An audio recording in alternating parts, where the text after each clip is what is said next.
Hit and run caught on tape. To just simply leave a child on the road and come out and yell and leave. The victim, an Airdrie teen. The suspected driver, nowhere to be found. Renewed debate over public dollars funding private schools. The public system is starved right now for funding, but private education is not. A new citizen petition launched to prompt a referendum on the issue. And the dynamic four-legged duo to star in a local production of The Wizard of Oz. CTV Calgary, local breaking news with Camilla DiGiuseppe. Good evening. Airdrie RCMP are searching for a driver tonight after a teenager was struck in a marked crosswalk last week. The shocking incident was all caught on video, and we're going to show you the video for two reasons. One, the child miraculously suffered only minor injuries, and two, her mother wants everyone to see this to help her find the person who would do this and then just simply drive away. Tyler Barrow has more. 17-year-old Emma Mescal was on her way to write a math test on October 2nd when she was struck by a white Dodge Caravan and knocked off her feet. Even more shocking, as she pulled herself off the ground and limped away, the driver got out and yelled at her, then took off. To just simply leave a child on the road and come out and yell and leave, it's beyond to my understanding. Emma's mother, Luba Mescal, spoke with us but asked to not be shown. She wanted the public to see the video of her daughter, which was released by the RCMP. She still cannot fully walk proper. Bend over is hard for her, and mentally is hard for her for sure. The incident happened last Thursday around 8:30 a.m. in the Airdrie community of Windsong. The driver of the white Dodge Caravan has still not been caught. RCMP say he drove off heading eastbound. This Mom of 6 says more needs to be done at the intersection to slow vehicles down. I actually want to walk them every time they have to go to school because there's just people zooming by all the time. Fear shared in the neighborhood. They're driving like crazy, and there's so many kids around. We have a school. The Mescals are calling for changes to the intersection. Anything would help. Speed bumps, more police in here. A lot of cars rush through the street. They do not pay attention. They think that they are special and it's not going to happen to their kid. Anyone with information about the suspect driving the white Dodge Caravan is asked to contact Airdrie RCMP or Crime Stoppers. Tyler Barrow, CTV News, Airdrie. RCP are reminding drivers to be mindful when driving in school and playground zones, especially during darker hours, and to never pass vehicles stopped at a crosswalk, as there may be pedestrians crossing that you cannot see. An emotional day in court as the Calgary judge has handed down an 18-month sentence to a young man for his role in the death of Danilo Canales Glenn. The 18-year-old was playing basketball with friends in Copperfield when he was pepper sprayed and stabbed several times in September 2023. The 18-year-old convicted of manslaughter cannot be identified because he was 16 at the time. He'll spend another year in prison, followed by 6 months of community supervision, with credit for the 24 months already spent in custody. In her decision, Justice Eleanor Funk called the killing reckless, unprovoked, and random, and factored in the victim was unarmed. It happened in front of young children and the harm caused to the community. That includes a childhood best friend who was with Canales Glenn that night and performed CPR to try and save him. He always had a smile on his face, and even when I was upset, he'd always put a smile on my face because he was always in a great mood. So he always found the positive in situations. There was no such thing as a bad day for him. So I think the only bad day for him was the day that his life ended. A lot of focus has been on the fact that this kid struggled, that he had learning disabilities, that he had challenges in his life. So did Danilo. He didn't have it easy. He didn't have anything handed to him. He really had to overcome some challenges, but Danilo was a sweet person. The offender apologized to Glenn's loved ones in the gallery today, saying he feels terrible, adding, "I know sorry is just a word, but I am truly very sorry." His older brother, who was 18 at the time of the killing, will go on trial for second-degree murder next month. Police have charged a man with murder a year after a shooting in Forest Lawn. 64-year-old Michael Vesterfeld died from his injuries. Police have now charged Tien Pearson Gyarpai with second-degree murder. Investigators say the men did not know each other but have not revealed the motive. 7 Albertans are facing child exploitation charges. 5 of them are from Calgary. It was part of a 3-month police investigation focusing on high-level targets distributing vast collections. More than 40 computers and electronic devices were seized. Police say they found more than 400,000 images and 11,000 videos of child sexual abuse material. Investigators say they do not believe any of the victims are from Alberta. Alberta teachers remain on strike, but we're learning more about a citizen-led referendum, a petition over education funding. It's asking Albertans whether the province should end the practice of using taxpayer money to fund private schools. Alberta's chief electoral officer approved the question. The woman behind the initiative says she needs nearly 178,000 signatures to force a vote. Jacqueline Wilson has more.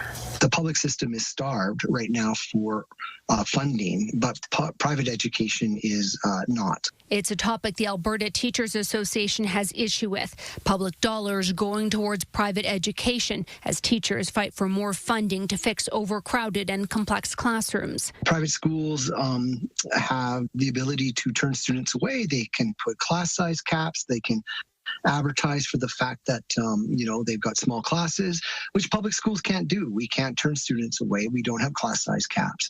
And they also can charge tuition. A new citizen-initiated referendum question approved Tuesday aims to divert that private school money back to public schools. A 2022 report by the Public School Boards Association of Alberta shows the province allocated more than $314 million to private education in 2021. The ATA says that number is closer to $461 million. The report also notes Alberta education grants are provided to accredited funded private schools at a rate of 70%, which makes private school funding in Alberta the highest in Canada. What's the most reasonable way to get more kids in classroom with reasonable class sizes?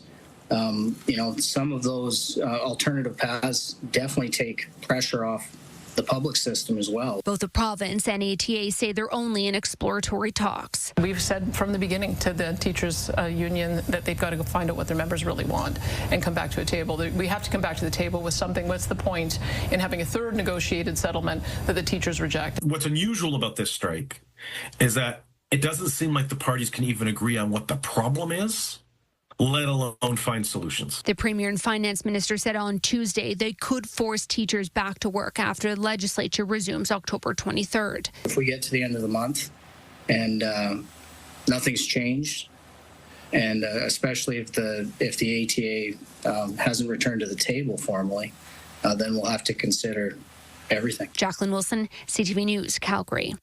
And to learn more about the new petition campaign aimed at private school funding, go to elections.ab.ca. A fight is brewing between the Alberta and BC premiers over a proposed bitumen pipeline through the provinces. Last week, Danielle Smith's new idea to get that line built was met with major pushback from David Eby and many First Nations. Today, the war of words continue, as does the work behind the scenes. Tim Brooke explains. In Ottawa to talk with the PM about her pipeline proposal, Premier Danielle Smith wasn't mincing words. And I would hope that Prime Minister Mark Carney would realize it's his obligation to make sure that these kinds of projects get built. Smith wants a new bitumen line to the North BC coast. She's not yet saying if Mark Carney will commit to her plan, but she is calling out its detractors, including BC's Premier. Well, I think Premier Eby's comments are un-Canadian and they're unconstitutional. So far, the private sector has not committed to financing the proposed pipeline. The route is still to be determined, but it would run through British Columbia, and it would need a number of federal environmental policies to be changed or repealed. If we want to say we're going to get rid of that tanker ban, and we're going to go after your way of life.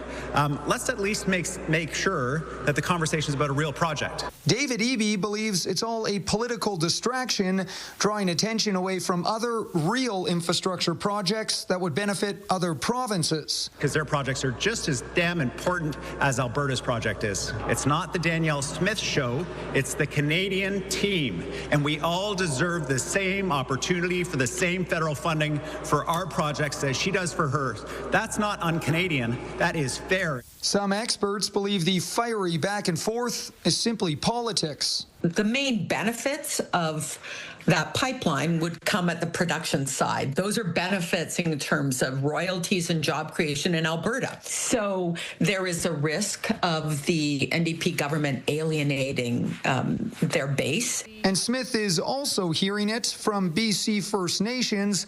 They too question the legality and reality of the entire proposal. There is not unanimity in any province. There's not unanimity among any nations.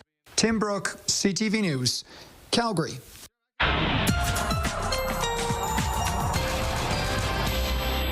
Danielle joins us now with our first look at the weather. I'm thinking of, is it Goldilocks and Three Bears? Not too hot, not too cold, just right. So today's quite warm. We cool off, and then we really cool off. Yeah, and as you, perspective. Yeah, I like that. Mama always told me perspective is important. So tomorrow will be much cooler than today, but it will still be a really nice day. Today's high was 22, tomorrow 12. That's a 10-degree temperature difference with regards to daytime high. So you'll notice a difference, absolutely. It will be mainly cloudy in the morning, and then later in the morning, the clouds will start to clear out, and we will get sunshine late morning and throughout the afternoon. The big cool down, the one you'll really, really notice, arrives for Thanksgiving weekend. We'll talk about that one coming up. All right, Danielle, thank you. The Calgary International Airport says the summer of 25 was a record breaker. The airport says 4 million passengers passed through YYC this summer. That's the most ever. And there were 2 million passengers in July and in August, also a record. The airport says those numbers underscore the role YYC plays as an economic driver, connecting local communities to opportunities around the world, welcoming the world to the Rockies, and providing travelers more choices to explore. Just ahead, focusing on safer and more reliable transit in our city. Several mayoral candidates addressing the issue today. Coming up, what Calgarians think of the proposed solutions. All right, today was the second day of the advanced polls for the municipal election. More than 13,000 Calgarians cast their ballots today. In total, more than 27,000 people hit the polls, which represents 3% of eligible voters in the city. The number is down from the first 2 days of advanced voting in the 2021 municipal election, where more than 42,000 people had cast their ballots. Advanced polls are open through to Saturday from 10 a.m. to 7 p.m. Some mayoral candidates have ideas on how to crack down on transit safety problems, from exploring turnstiles at stations to perhaps expanding the free fare zone. As Jordan Canagan reports, they want to improve the situation for riders and operators. After casting a ballot on a bus, a proposal to improve the experience for those who ride and operate them. We need to fund the prevention, we need to fund the enforcement on transit itself, and we can't lose sight of the fact that we need to fund transit itself. This needs to be a quality service that Calgarians feel confidence in. That confidence hasn't been there for years. Safety concerns on buses and trains in Calgary have been front and center for operators and riders. Monitoring the trains a little bit more, for sure, and just making sure like everyone there is like, you know, responsible and everything. Like anything else, it just needs more money to more lighting, more people, more security, but... And some of the mayoral candidates want to see a different approach, including a pilot project to test turnstiles at stations across the city. This pledge is just to find kind of a balance, saying, let's pilot this. Let's see if they do work. And if they do work, what are the impacts to reducing fare evasion, helping with safety on platforms? While others want to build on strategies already underway, such as hiring more transit officers and fast-tracking protective barriers for bus drivers. Jyoti Gondek also wants to explore an expanded free fare zone. Because when we invest in a transit system that's safe, reliable, and fair, We're investing in a Calgary that works for everyone. Whatever the platform, transit experts say the vision must be long-term. We need an all-hands approach, and what we've seen in Calgary and across Canada is looking at different ways to provide more staff onto the system so that if someone's having a concern or there's a safety incident, there's someone to respond to it quickly and swiftly. Jordan Cadigan, CTV News, Calgary. Coaldale Town Council has decided to defer the latest contract proposal by the Alberta Union of Provincial Employees to end a month-long lockout out of the town's more than 40 employees. Council says it has the union's latest deal in hand, but said in part in a statement tonight that it would be best for the incoming council to deal with negotiations on a multi-year contract. Coaldale is also holding its municipal election on October 20th. Lithium-ion battery fires are on the rise in Calgary, and firefighters are urging all residents to be aware. The fire department says there's been 12 lithium-ion battery fires so far this year, causing an estimated $32 million in damage. Lots of things use these types of batteries, including cell phones, laptops, even electric toothbrushes. They hold high amounts of stored energy, which leads to rapid overheating, explosions, and toxic gases. It's best to store lithium-ion batteries in room temperature areas and don't charge them where you sleep. I liken it to a can of gasoline or a propane tank, which used properly actually don't present a major problem, but the potential when something goes wrong is significant because there's so much energy, and these new batteries have so much more energy in them than perhaps lead acid batteries, nickel cadmium batteries, some of the technologies beforehand. There's been 75 battery fires in recycled depots, landfills, and garbage trucks this year. So don't put any batteries in your garbage or recycling bins. Instead, take them to a household hazardous waste drop-off or a city eco-center. Some retailers also offer battery drop-off. And Calgary's junior fire chief has some advice on staying safe. Don't charge your lithium battery on any type of squishy surface. 8-year-old Riley Ostrowski got a ride in a fire truck to the Children's Hospital today. Each year during Fire Prevention Week, the Calgary Fire Department chooses a junior fire chief to send home the message about fire safety. And Riley gets to keep his fire helmet and the fire department apparel. Looking pretty good, kid. All right, Danielle's up next with her Skywatch forecast. We start to cool off, but it's a bit of a gradual cool off. Those details next.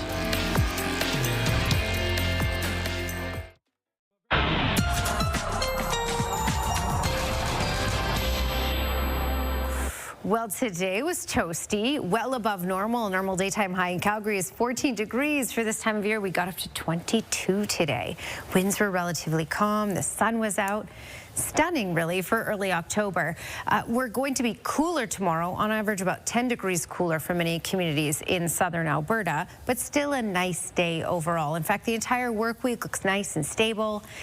It's Thanksgiving weekend that looks a bit messy, so we'll talk about that in just a moment here. Quick look, though, at what's been happening across the country. Victoria got to 17 today, Vancouver mid-teens, low 20s for Toronto and Halifax, and higher 20s, close to that 30 mark in Fredericton. So a couple days straight now, some heat in Fredericton for sure.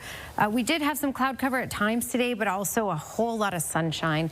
Ridge of high pressure is way up and around us, but that's going to change as we get into the weekend. So ridge of high pressure now, as I advance this and we get closer to Saturday here, this is going to start to push on in. So Saturday morning at 1 a.m., it will still be mainly in BC, but it's going to track towards us and over us for Thanksgiving long weekend. So this is an upper level trough. This is going to allow colder air to roll in and that instability. And because temperatures will dip to, well, daytime highs will be just above the freezing mark, you will certainly notice rain switching over to some wet snow.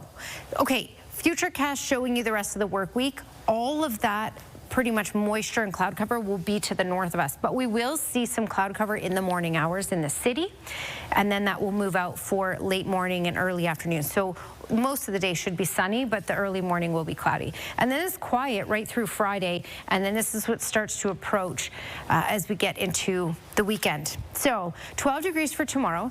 Keep in mind that is a a significant temperature change when you compare it to today's. It's about 10 degrees cooler. And even in the morning, just 5 degrees at 8 a.m. So not quite as warm, but still a nice day. 14 degrees for Thursday and stable. 18, so warm on Friday and stable with a lot of sunshine expected. And then on Saturday, as a cold front swipes through, you're only looking at a high of 12 for Saturday. Showers on and off throughout the day. And then you can see we dip below that freezing mark Saturday night. So we'll have those showers turn into some wet snow that will likely continue into Sunday morning. We're looking at rain and wet snow on and off Sunday through Monday. Check out daytime high on Sunday. Just 1 degree and not much warmer than that for Thanksgiving Monday. All right, Danielle, thanks. The Calgary Zoo gets ready to host its teddy bear clinic to provide some TLC to your favorite plushie. We'll explain why next. Let's go Blue Jays! Let's go Blue Jays! That's the chant heard right across the country tonight as Canada's only Major League Baseball team was hoping for the sweep in Brooklyn against the Yankees. This was the scene at Charlie 5 Brew Pub. The Jays blew a 6-1 lead, losing 9-6, but Toronto has a chance to clinch the best-of-5 series in Game 5 tomorrow night. The Calgary Zoo is hosting its third teddy bear clinic this Saturday. It's a chance to have a member of the zoo's veterinary staff give your stuffy a once-over and repair any rips, tears, or broken limbs. It's also a way for zoo staff to teach kids about the importance of regular medical care for animals. They get a health certificate, their stuffy gets checked out. Last year we had a lot of unicorns. It wasn't just teddy bears. They can literally do a physical exam on anything. So we've had fuzzy caterpillars and all kinds of things that they can do physical exams on. But it also relates to what they do every day. We don't know what's going to be brought in, and they're prepared to do a physical exam and do diagnostics on any species. The cost for the checkup is a $5 donation to the Wilder Institute. Those taking part will get a rare look inside the zoo's ambulance and learn how the zoo cares for animals behind the scenes. It was no easy decision, but producers chose 2 dogs to play Toto in Alberta Theatre Project's upcoming performance of The Wizard of Oz. Breezy is a 6-year-old Cairn Terrier who stole the show with her agility and training. Duncan is a 1-year-old Cairn Terrier, Westie mix, who has played Toto before.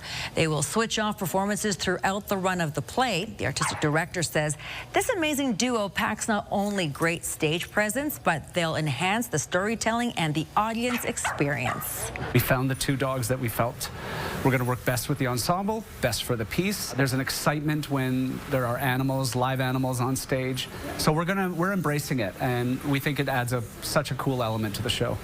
ATP's The Wizard of Oz opens November 25th and runs through January 4th at the Martha Cohen Theatre. Look at those stars go. All right, that's it for us here at CTV News at 11:30. Thank you for watching. We'll see you soon. Have a good night.